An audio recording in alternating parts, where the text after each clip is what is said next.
Un momento, tenemos un mensaje del coautor de este contenido.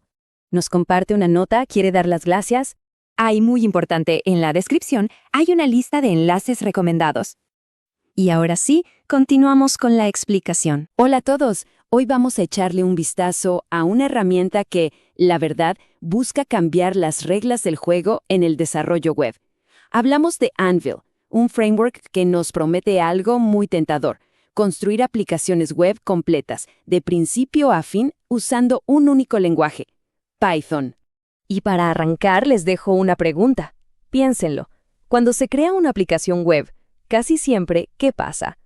Vivimos en dos mundos, ¿no? Por un lado, un lenguaje para el servidor, y por otro, casi siempre JavaScript, para todo lo que el usuario ve y toca en su pantalla. Pero, ¿de verdad tiene que ser así? ¿Es la única forma? Bueno, en los próximos minutos, esto es lo que vamos a recorrer. Primero, vamos a entender bien ese problema de los dos mundos. Después, claro, veremos cómo Anvil se presenta como la solución, como ese puente. Nos meteremos un poco en su historia, de dónde salió. Y luego, lo bueno, vamos a comparar código, el antes y el después. También analizaremos un caso de uso real en ciencia de datos. Y para cerrar, nos haremos una pregunta sobre cómo podría ser el futuro del desarrollo. Muy bien, empecemos por el principio. Para entender de verdad el valor de algo como Anvil, primero tenemos que entender el dolor de cabeza que viene a solucionar. Hablemos de ese problema fundamental en el desarrollo web moderno. A ver, imaginemos una aplicación web típica, ¿sí? El cerebro de la operación, el backend, que se encarga de toda la lógica pesada, de los datos, ese podría estar escrito en Python, por ejemplo. Pero la cara, o sea, la interfaz, todo lo que la gente ve y con lo que interactúa en su navegador, bueno, eso vive en un universo completamente distinto. Es el mundo de JavaScript, HTML, CSS. Y claro, estos dos sistemas, el cerebro y la cara, tienen que estar hablando entre sí todo el tiempo. Y justamente esa comunicación es la que mete un montón de complejidad que, en realidad, nadie quería. A esto es a lo que se le conoce como código pegamento o glue code. Ojo, no es código que haga que la aplicación sea mejor para el usuario, para nada. Es código que solo existe para que las dos mitades, el frontend y el backend, puedan entenderse. Es un trabajo tedioso, es frágil y es una fuente inagotable de bugs y dolores de cabeza. Y es justo en este punto, en medio de toda esa complejidad, donde Anvil aparece y dice: a ver, ¿y si hacemos las cosas de una forma radicalmente más simple? La premisa de Anvil es súper directa: eliminar esa división por completo. O sea, ¿qué tal si se pudiera diseñar la interfaz visualmente arrastrando y soltando componentes? Y después, escribir toda la lógica, la del cliente y la del servidor, usando solo y exclusivamente Python. Justo esa, es la gran promesa de Anvil. Pero claro, una idea así no sale de la nada, ¿no? Anvil no es un experimento académico. Nació de una necesidad muy, pero muy real que se sentía en la industria del software. Si repasamos su historia, hay un par de momentos que fueron clave, verdaderos puntos de inflexión. El primero, en 2018, fue el lanzamiento de Anvil Uplink. Esto fue un game changer, porque de repente se podía conectar código Python ya existente, código pesado como modelos de Machine Learning, a una interfaz web de Anvil. Ahí pasó de ser un proyecto interesante a una herramienta profesional seria. Y el segundo gran momento fue en 2020, cuando liberaron su servidor como código abierto. Eso fue crucial para que las empresas grandes se animaran a adoptarlo, porque les dio el control total sobre sus datos y su infraestructura. Y claro, detrás de esta visión hay gente, principalmente Meredith Love, el arquitecto de todo esto, que estaba casi obsesionado con simplificarle la vida a quien desarrolla. Y también Ian Oswald, que trajo la perspectiva del científico de datos, asegurándose de que Anvil no fuera solo una herramienta más, sino la herramienta perfecta para esa comunidad que, ya vive y respira en Python. Ok, la historia está buena, la teoría suena genial, pero como dicen, la verdad está en el código. Ahora vamos a ver el momento de la verdad, ese momento ajá. Vamos a poner frente a frente el enfoque de siempre con el enfoque de Anvil. Pensemos en algo súper común: verificar si un correo electrónico ya existe en la base de datos.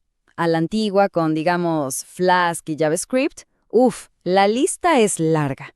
Hay que crear una ruta para la API en el backend, escribir código para manejar la petición HTTP, convertir los datos a formato JSON y luego, del otro lado, en el frontend, escribir JavaScript para hacer la llamada a esa API, manejar los encabezados, esperar la respuesta y convertir el JSON de vuelta a algo útil.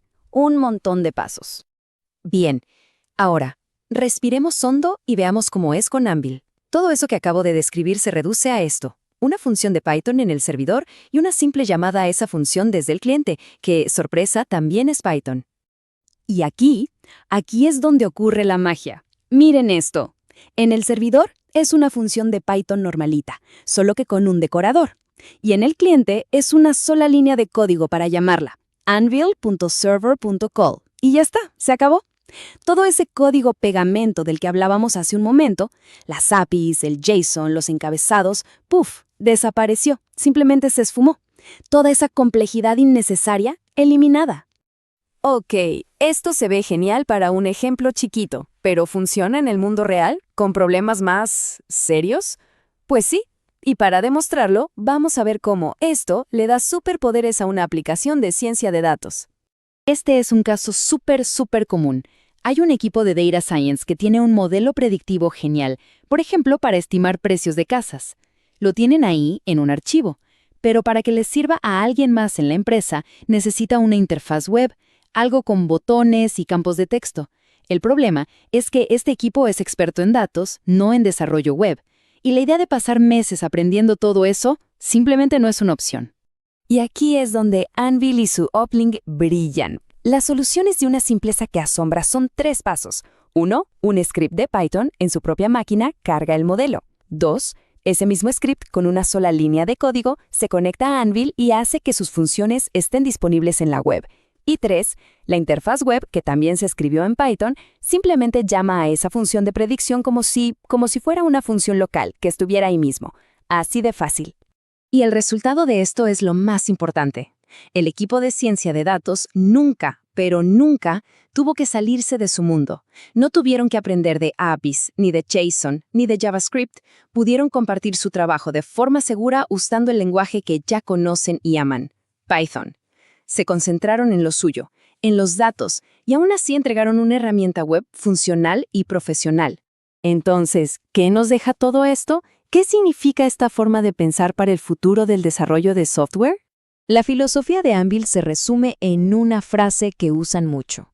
Código completo, baja ceremonia. Ojo, esto no es una de esas herramientas sin código. Para nada. Es una herramienta para gente que escribe código. El objetivo no es eliminar el código, sino eliminar la ceremonia. O sea, todo ese código repetitivo, toda esa configuración que hay que hacer una y otra vez y que no aporta valor real al producto.